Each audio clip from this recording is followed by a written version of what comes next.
ঝাঁ চকচকে বেসরকারি হাসপাতালের বিলাসবহুল কেবিন নয়, চাপে পড়ে এবার অসুস্থ সারদা কর্তৃকে ভর্তি করা হলো সরকারি হাসপাতালে। মঙ্গলবার সকাল 9:30 নাগাদ আলিপুর সেন্ট্রাল জেল থেকে বারুইপুর আদালতে নিয়ে আসা হয় দেবযানীকে। বিকেল 4:30 পর্যন্ত আদালতেই ছিলেন দেবযানী।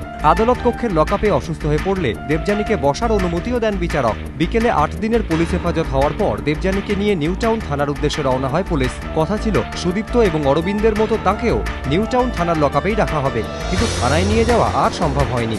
গাড়িতেই কার্যত সংজ্ঞাহীন হয়ে পড়েন দেবযানী। তৎক্ষণাৎ তাকে নিয়ে যাওয়া হয় দক্ষিণ 24 পরগনার জিরালগাছি ব্লক হাসপাতালে। দেওয়া হয় স্যালাইন।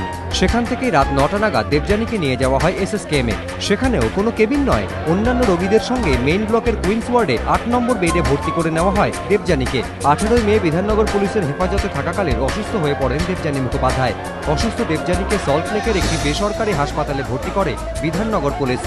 আর পুলিশের এই সিদ্ধান্ত ঘিরেই দানা বাঁধে বিতর্ক।